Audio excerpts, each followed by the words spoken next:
the penultimate card of the major arcana. Card number 20 is Judgement. Traditionally, Judgement you'll see alongside the first card there is the Aeon as well. So quickly we have portrayals of it from the Cosmic Tarot, the Aleister Crowley Tarot, this is from left to right, Soul Reflections Tarot, and Shadowscapes Tarot. So the first one is probably one of the more traditional depictions from decks like Marseille or Rider-Waite or standard type imagery for tarot, which is oftentimes you'll see an angelic figure in the back of the scene and trumpets and very biblical symbolism there, with also this bright radiance awakening, and literally the portrayal of beings or figures arising from the earth or death, or subtly implied here is on the hand of this figure here some shackles. So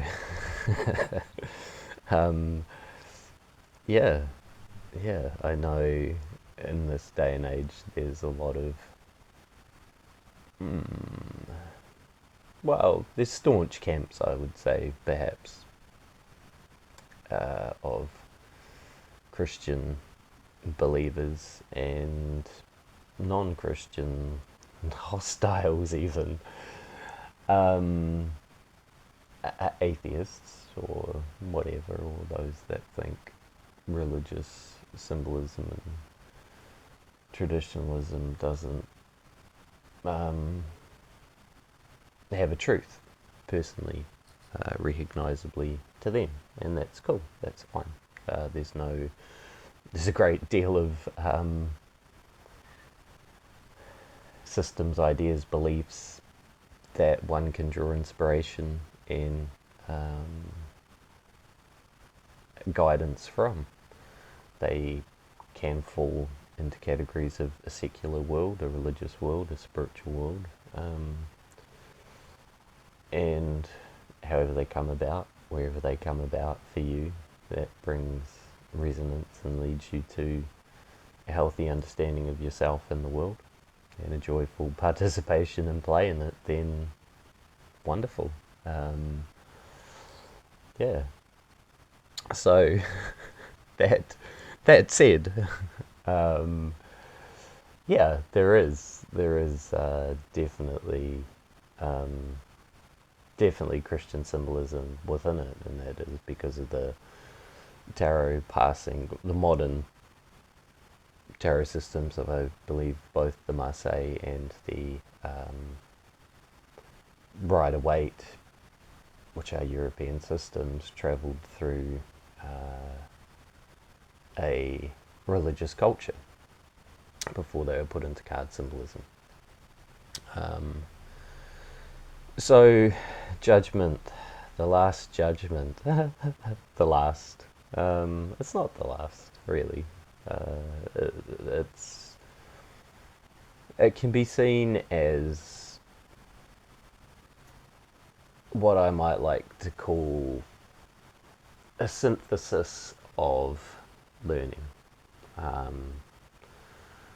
So essentially, through life we are given and we choose, both are true, experiences and interactions in the world to grow, to learn, to understand, to experiment, to figure things out. Tarot can explain a lot of the dynamics, people, types, situations we may encounter and forces at play within them. And so when it comes to a point in your journey, there's the time of judgment, self discernment of what is right for you. And it's an intriguing one because it's not necessarily a,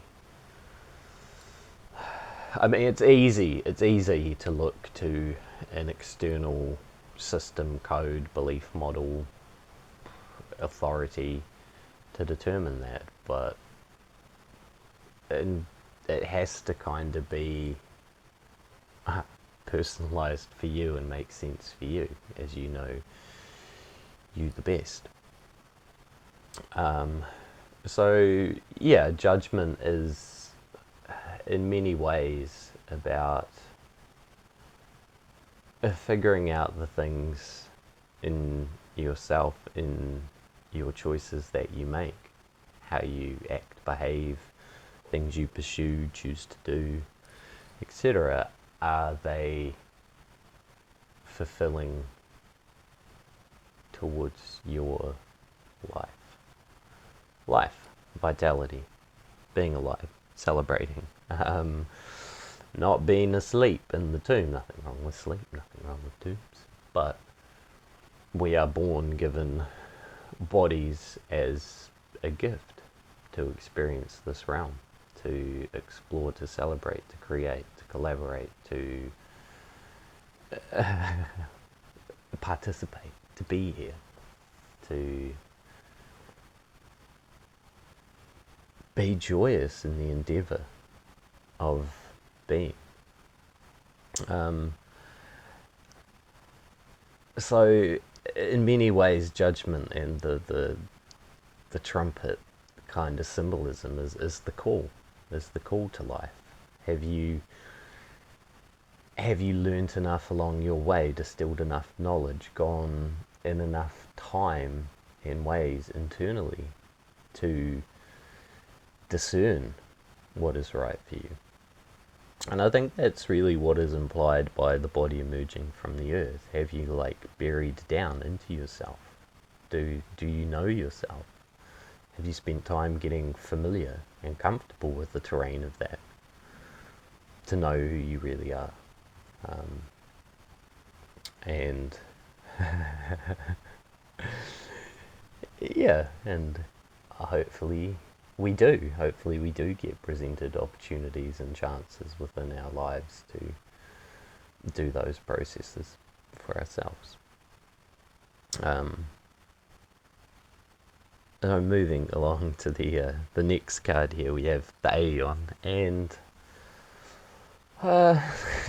it probably should be a whole video on this card alone in itself, but in Aleister Crowley's deck he changed a few cards, and I do really like what he offered through his tarot deck, and this is a reimagining of his traditional tarot deck that he created with Lady Frida Harris, that called the Thoth deck. A lot of Egyptian symbology. So the Aeon in this vision of judgment is actually the awakening to a whole new era of humanity, of the divine child, which is portrayed by Horus here, the falcon-headed god of Egypt mythology, the son of Isis and Osiris.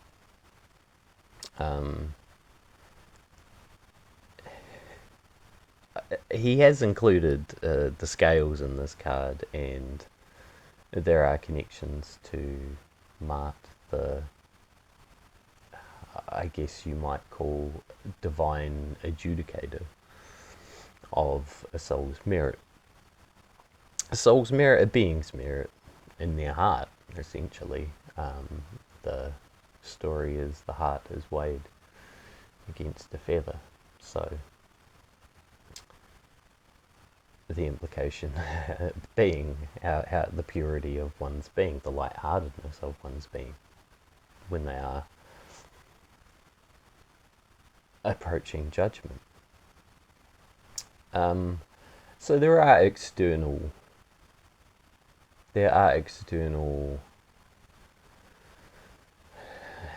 mediators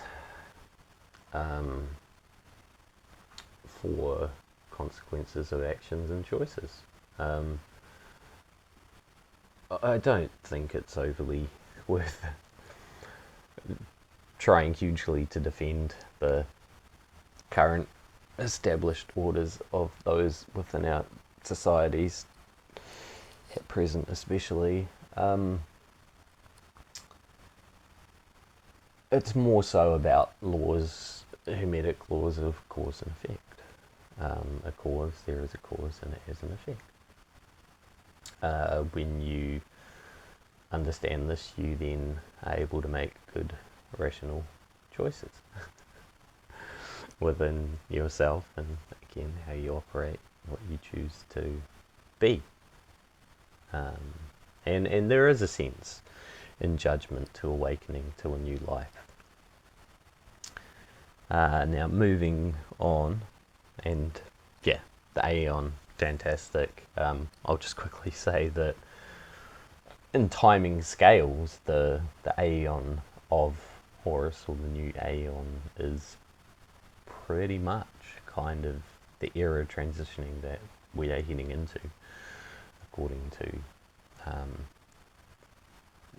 the writings of Crowley and others who follow his teachings. So now, quickly moving on to the next card from the Soul Reflections Tarot, and quite a different but lovely, very, very lovely portrayal. So above it says awakening, judgment, transformation, clarity, self-evaluation, revelation, and purpose.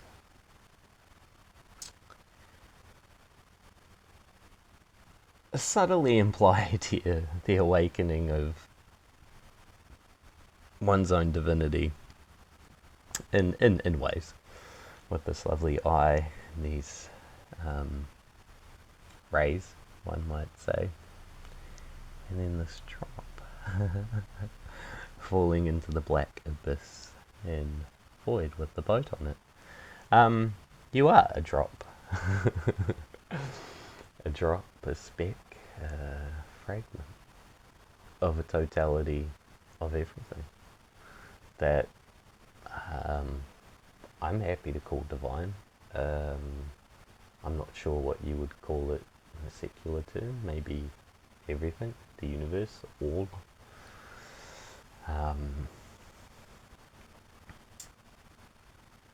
Yeah, individuation. The unique individual that you are. And what I really like about this image is this kind of implied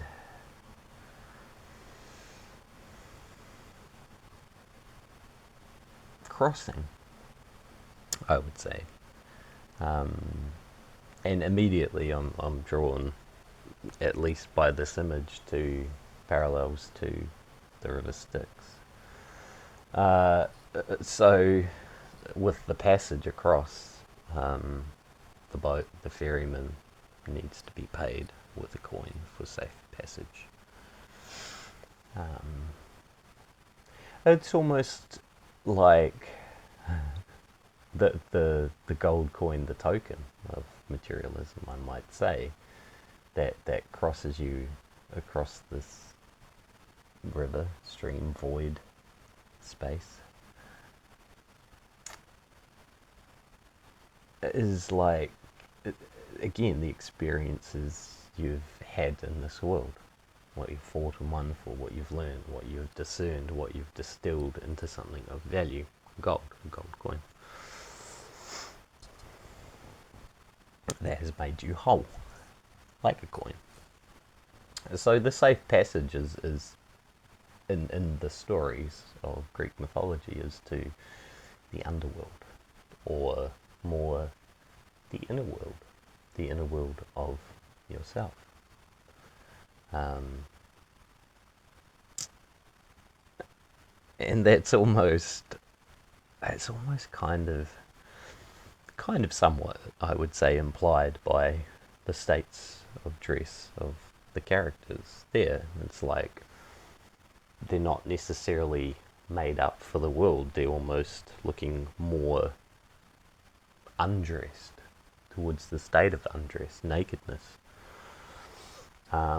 without the trappings of the world materialism, all these sorts of things. So it's a journey to really meet oneself, is what Judgement is about. And it is, yeah. There was one more thing. It's interesting. The river Styx in the mythologies. It said gods would swear an oath upon it. It was the most sacred river to them. And the punishment of breaking an oath sworn upon was being struck mute for 9 months, or being banished from Mount Olympus, the home of the gods, for 9 years.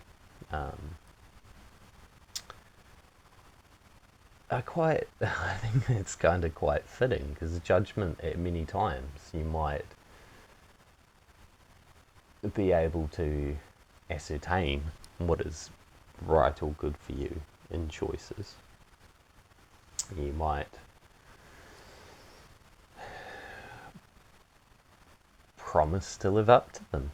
You might be inspired. Of course, we, along the path, fall, get waylaid, distracted, all these things. There's no great moral judgment on how anyone else takes their path.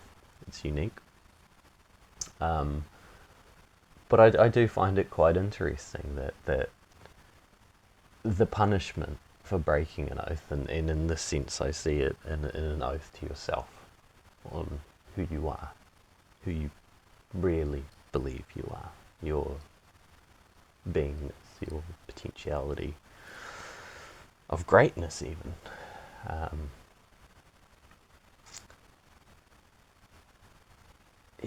The punishment, back to that. Muteness. You cannot even speak to express yourself. I mean, it's almost like the counterbalance to the awestruckness of loss of speech because of amazement. It's the opposite of that. It's the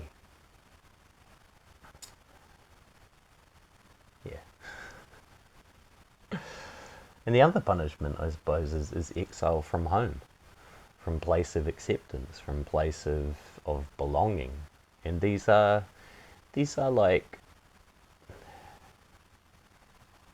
real feelings. These are real feelings of experiences we have as people when we deny ourselves our truth of being, of who we really are. So yeah, this card, super cool, super nice deck. I really like it a lot. And we'll finish now just quickly with Judgment of Shadowscapes Tarot at the end here, with a angelic figure and butterflies. But underneath the butterflies, you have these spirit-like figures flowing upwards to the call. And butterfly, symbol of transformation. You've got the golden glowing light of what appear to be poppies. Again, a symbol of sleep and dream realms. So awakening to the spirit, the vitality of life, of existence, of you as a divine part of it. And that's what is meant by the call. This isn't a call to... Anyway, I won't even tell you what it's not a call to. You can make it a call to whatever you want, but essentially it's a call to dance, to be happy, to be invigorated in a being that feels like they belong on this planet, that feels like they have purpose, that feels like they have connection, that feels like they have a piece of something to give to this world. And that can come in so many different forms and ways and wonderments. And that is judgment. As best and as much as I feel like talking about it for this moment. And it leaves me with one more video to go. So thank you for watching. Aroha nui, and see you in the next video. The last one.